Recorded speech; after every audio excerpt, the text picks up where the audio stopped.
kalau di Indonesia budaya menggoreng itu sudah apa ya? Semakin mengakar gitu. Jadi bahkan sekarang buah aja digoreng. Apa?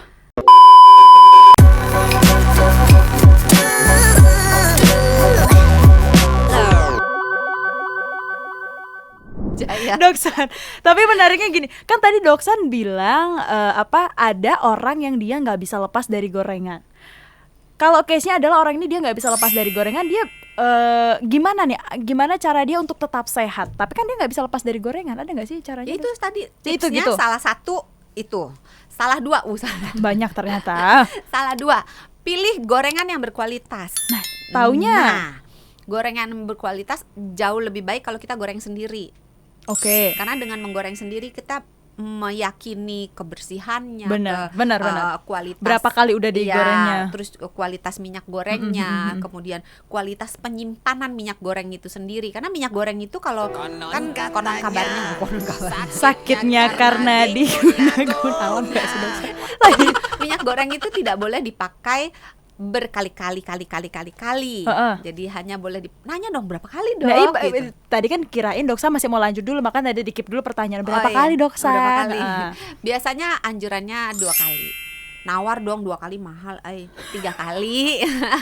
tapi nggak bisa nawar lagi, 3 kali tuh udah ini banget. Tapi agak susah ya, karena kalau minyak gorengnya itu baru dipakai 2 kali tapi kualitasnya sudah sangat jelek, tetap harus dibuang. Nah, minyak goreng yang kualitasnya jelek itu adalah yang warnanya udah berubah menjadi gelap, hitam, coklat kehitaman, berbuih, baunya udah nggak enak gitu. Nah, terus kalau mau nyimpennya bagus, minyak gorengnya itu lebih berkualitas, simpanlah di tempat yang tertutup, yang kedap udara, terus bersih. Jadi bekas-bekas gorengan sebelumnya tuh jangan nggak dicampur ya. Iya, kadang-kadang kan suka malas ya, dituang aja gitu.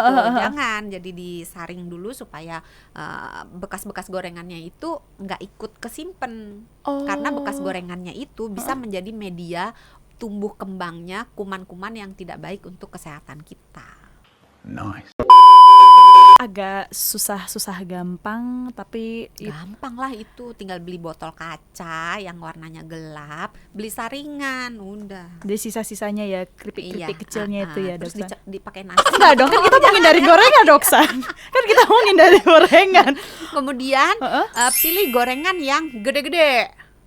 Jangan kecil-kecil. Contohnya? Contoh, telur yang digoreng bulat gitu, dibandingkan dengan telur yang orak-arik.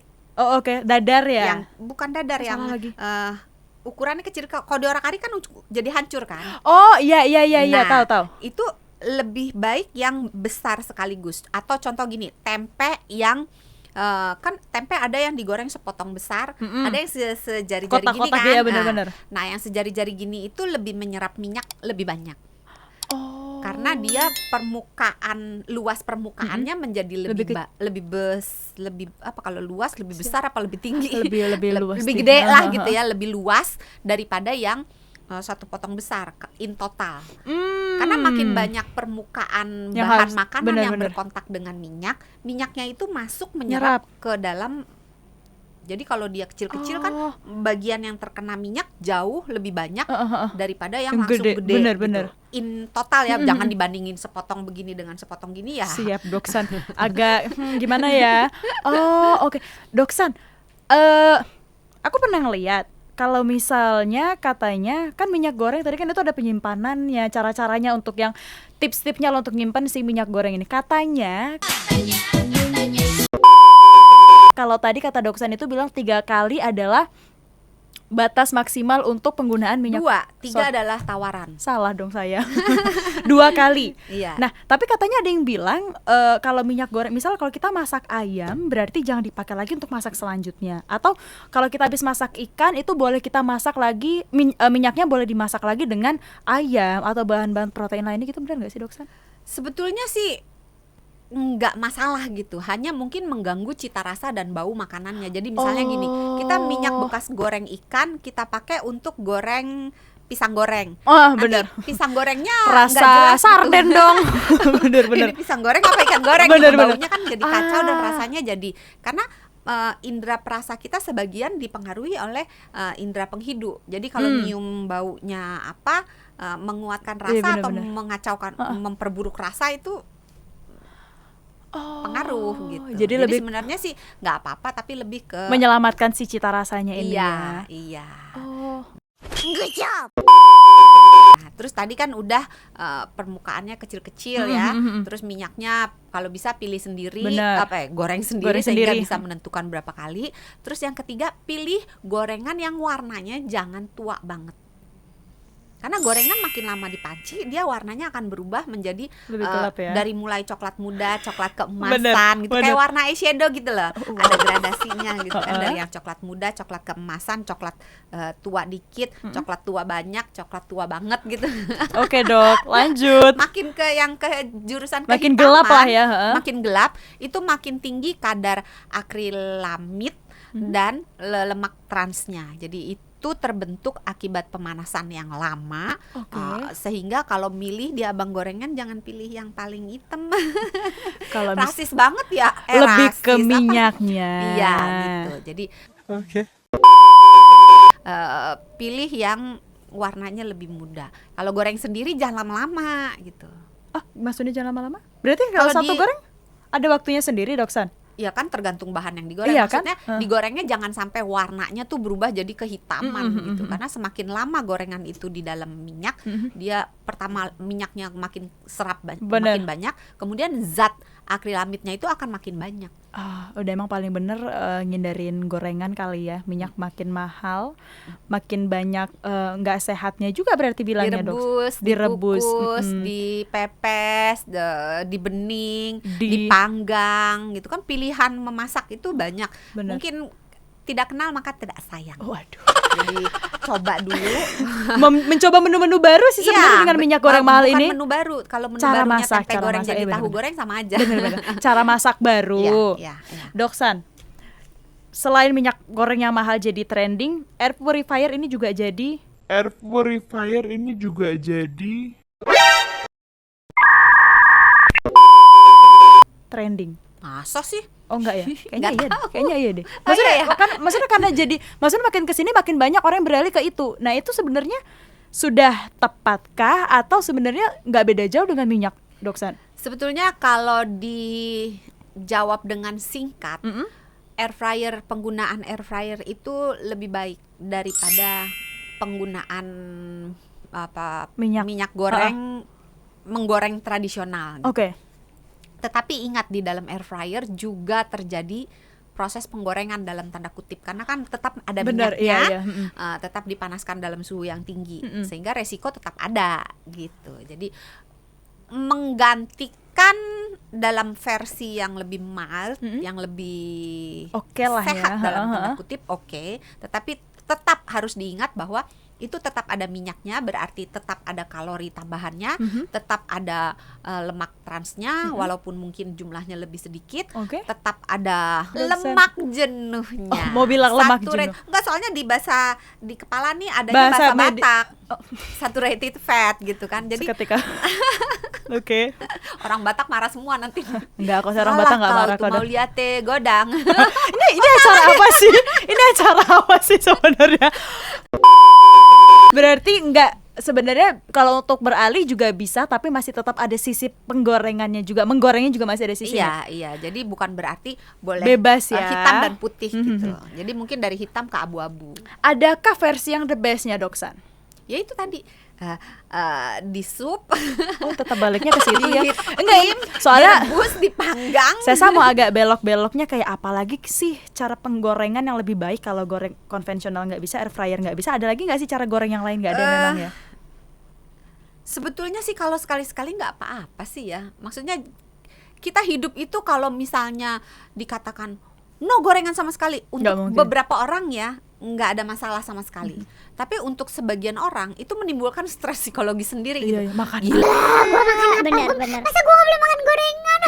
Betul. Gorengan gitu. Ya udahlah, makan aja, nggak perlu terlalu Tipis-tipis. Iya, sepanjang dilakukan hanya sesekali dan jumlahnya juga tahu diri.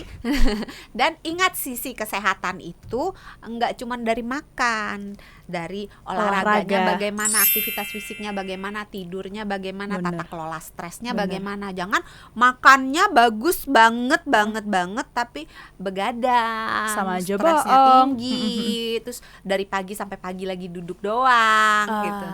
Oke, Nggak bisa ya, harus ada tidurnya ya. Harus ada tidurnya sih Doksan. Oke. Oke. Terakhir, Doksan, apa yang mau disampaikan ke sahabat Sonora yang mungkin ini sekarang sama kayak Sesa, gorengan adalah nafas. Nafas Bener, kehidupan. masih susah untuk apa ya namanya, ngurang-ngurangin minyak goreng. Sebetulnya kalau dikurangi dengan langsung gitu ya, Nggak bisa. oh hari ini aku berniat untuk tidak makan gorengan, kemudian tiba-tiba kayak simsalabim gitu, bus, langsung Hilang. bisa gitu. Itu untuk sebagian orang bukan hal yang sulit, tapi untuk sebagian orang yang imannya mungkin kurang kuat gitu ya, itu merupakan hal yang maha sulit. Nah, untuk sahabat Sonora yang mau berhenti makan gorengan tapi tidak bisa, tadi itu tipsnya bisa dengan mengurangi frekuensinya, atau mengurangi jumlahnya, atau membuat gorengan yang dimakan itu menjadi lebih sehat dalam tanda kutip. Dalam arti pilih minyaknya yang bagus, masak terus, sendiri. Pilih ya warnanya juga yang jangan terlalu tua. Terus pilih benda yang digorengnya itu bahan makanan yang digorengnya itu ukurannya yang lebih besar. Kemudian jenis bahan makanan yang digorengnya itu kalau bisa juga mengandung nutrisi. Misalnya antara misalnya antara tempe goreng dengan cireng. Agak jauh ya, oke. Nah, tempe goreng kan masih ada proteinnya karena itu merupakan kacang-kacangan. Sedangkan kalau cireng kan cuman aci digoreng, jadi isinya cuma tepung aja. Mungkin lebih bijaksana sedikit lebih baik tempe goreng. Terus pilih kalau bisa yang tidak ada salut gula. Tidak ada salut tepung. Jadi misalnya tempe goreng tepung dengan tempe goreng jauh lebih baik tempe goreng karena penambahan tepung, penambahan gula bisa meningkatkan jumlah akrilamidnya satu. Yang kedua adalah penambahan tepung berarti penambahan ekstra kalori. Dan tepung sendiri, tepung yang biasa digunakan untuk menggoreng bukan tepung yang sifatnya karbohidrat yang jenis kompleks. Biasanya karbohidrat yang simple, sehingga membuat lebih tidak sehat gitu. Semoga ada lagi ya Doksan ya? Ada lagi apa ya? Lihat contekan dulu. Kemudian kalau mau makan gorengan, kalau kita goreng sendiri di rumah, ditiriskan dulu sampai minyaknya itu sebagian besar udah turun. Kemudian bisa ditambahkan dengan menggunakan tisu dapur. Kan ada tisu dapur. Oh, bener. Supaya bener. minyaknya itu lebih terserap lagi di tisu dapurnya. Jadi lebih sehat dalam tanda kutip. Kemudian usahakan menjalankan pola hidup sehat. Kembali lagi tadi, olahraganya bagus enggak, bergeraknya bagus enggak, tidurnya bagus enggak, tata kelola stresnya bagaimana, terus kebiasaan-kebiasaan hidup yang lainnya juga harus diperbaiki. Misalnya udah nggak makan gorengan tapi ngebulnya jalan terus, sama aja bohong. Jadi untuk mencapai hidup yang sehat tentunya pola makan hanya salah satu tiang saja, dan mengurangi makan gorengan itu hanya salah satu tiang dari pola makan yang sehat. Karena pola makan yang sehat kan nggak cuman gorengan, benar-benar. Kita juga tetap harus ngurangin gula, misalnya ngurangin lemak jahat, misalnya lemak trans. Kita harus ngurangin garam. Banyak yang dikurangin ya. Jadi yang ditambah lama-lama mungkin ibadah aja. Banyak berdoa supaya kita tetap sehat semuanya. Sahabat Sonora. Good job. Itu tadi dari Dokter Santi. Terima kasih sekali Dokter Santi. Sama-sama. Mudah-mudahan sahabat Sonora yang mendengarkan bisa termotivasi untuk hidup sehat. Karena sehat itu mudah, sehat itu murah. Itu tadi sahabat Sonora. Semoga kalau katanya Doksan itu menjadi motivasi untuk Anda lebih sehat lagi. Tapi kalau Anda mau lebih sehat lagi, Anda bisa cek kanal YouTube-nya Sonora FM untuk lihat lagi tips-tips kesehatan lainnya. Dan kalau misalnya Anda juga mau mendengarkan via podcast juga boleh. Kita ketemu lagi di program Kamu Sehat. Aku sehat gak sih, Dok? Kita sehat lainnya. Bye. Dah.